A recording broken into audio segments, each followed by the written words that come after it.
Hey, what's up, guys? Felt pretty loopy in the first in the video I recorded yesterday. The microdosing caffeine. I recorded it and uploaded that yesterday. Today is the 24th.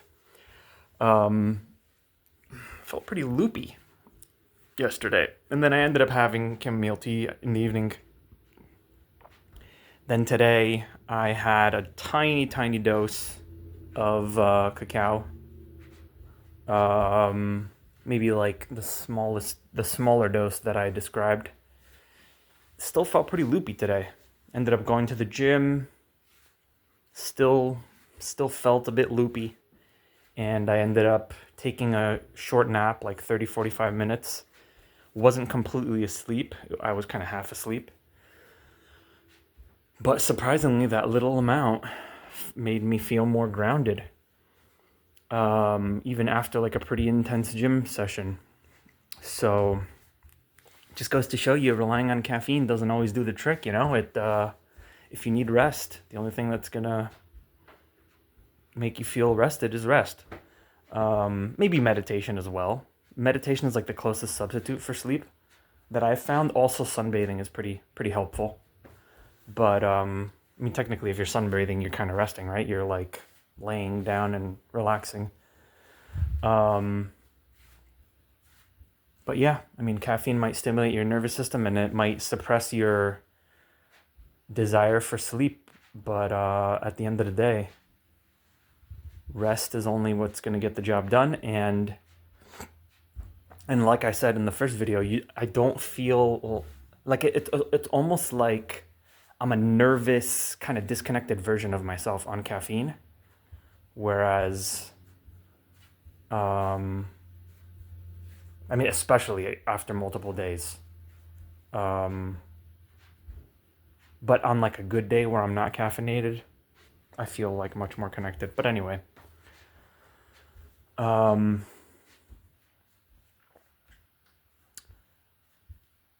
but yeah, I did feel kind of loopy, and I was kind of like,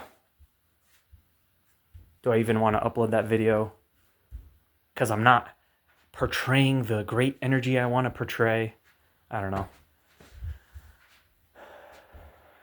I guess I'm never gonna be able to upload anything if I'm that harsh. But I guess it's up to me to, if that's really the standard I want to hold myself to. I guess it's up to me to be in that energy, to cultivate that energy. But I guess you can't always be there. So yeah, that brings me to another topic, which is something I think about: um, perfectionism versus settling for anything. They're kind of like two. They're kind of like two sides of, or two opposing extremes, right? Like, perfectionism is holding yourself to an unreasonable standard, and then settling for anything is kind of like having no standard. You're kind of just like okay with whatever you end up doing. But then you hear that the antidote to perfectionism is taking imperfect action, right? Like, it's better to take any action than to postpone taking an action because it's not going to be perfect enough. Like, let's say I produce music, and I'm very perfectionistic about that too. Um, but it's better to share what you have with the world, right? Like, let's say you've been working on a piece of music for a while. It's better to share what you have than to be spending months, years, decades thinking like, oh, you know what, I could make it better. Right? I mean, I agree with that. But then again, like, at what point do you decide it's good enough? Do you just like say you're going to work on it for a certain amount of time, and then whatever you have at that point, that's what you end up sharing with the world? Um Or do you just throw something together and settle for anything? I don't know. I guess that's a happy medium in between settling for anything and perfectionism. I guess it's like um, deciding on a acceptable level of criteria, and once you reach that, or a time limit, and once you reach that, you're good to go. Um, hmm. Then what if that criteria is too perfectionistic? Like like if you're looking for a partner, right? Like how do you know, like how many qualities in a partner are too like perfectionistic or idealistic, you know? Like how do you know when, I mean, I guess you have your deal breakers or whatever, right? Which things that you absolutely can't tolerate. And then you have like things that you really want or things that are ideal, but I don't know. That's something I struggle with, perfectionism versus just settling for anything, because I find that when I'm in a very like rigid perfectionistic state, when I'm not taking action, um what I would love to do is just do anything. Like let's say I'm procrastinating an interview, right? And I'm like, then like for me the antidote to that would be like just wearing any wearing anything, going in unprepared, and just like shooting from the hip and hoping everything goes as best as you can. Um, I kind of have this like polar opposite. I think it comes from my parents, because my dad is very rigid and perfectionistic, and my mom is like extremely not that. She's kind of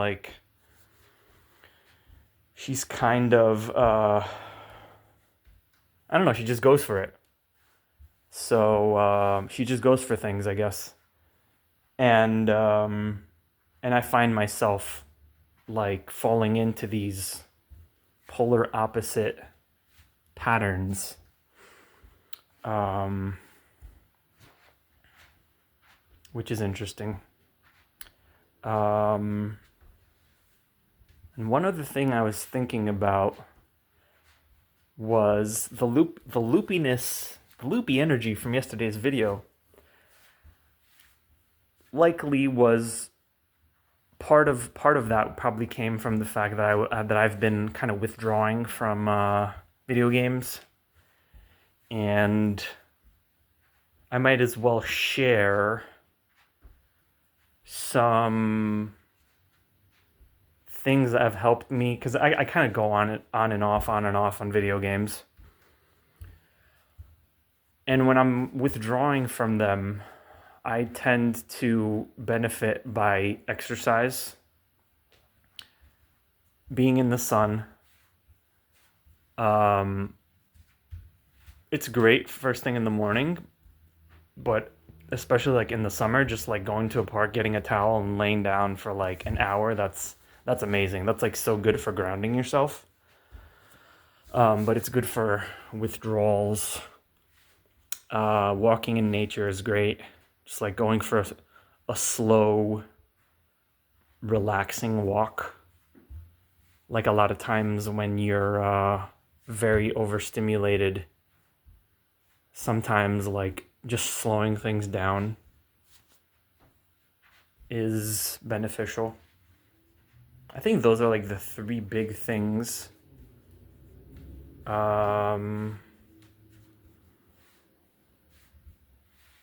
I recently found a channel where this guy shares a bunch of videos on sort of overstimulation and like getting over that. They're very, very good videos. He has a um very compelling delivery. Um explaining like what you're going through in a dopamine detox and how you're going to be fine, and his advice. I think another thing he says, he does say physical activity is good for dopamine detox, or just like getting through. People say the dopamine detox like isn't a thing, but I mean, when you overstimulate yourself with social media, video games, whatever,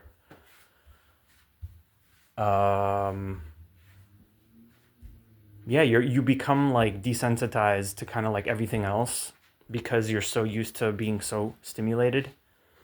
And you kind of like feel numb. So that's a real effect. It's just like the way I have heard it explained is that though like certain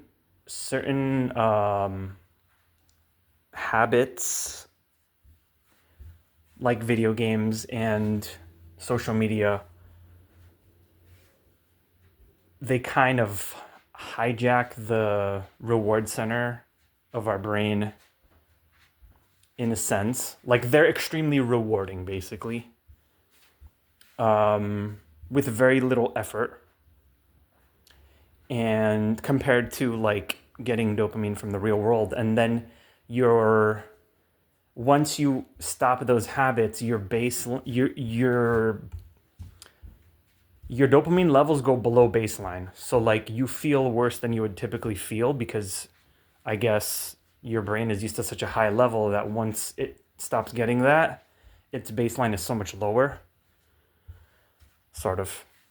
I think that's how it works. But anyway, thought I'd share those things. If I remember to, I'll link the dude who makes videos about overstimulation and stuff. It's quite worth checking out. Anyway, thanks for listening again. Adios.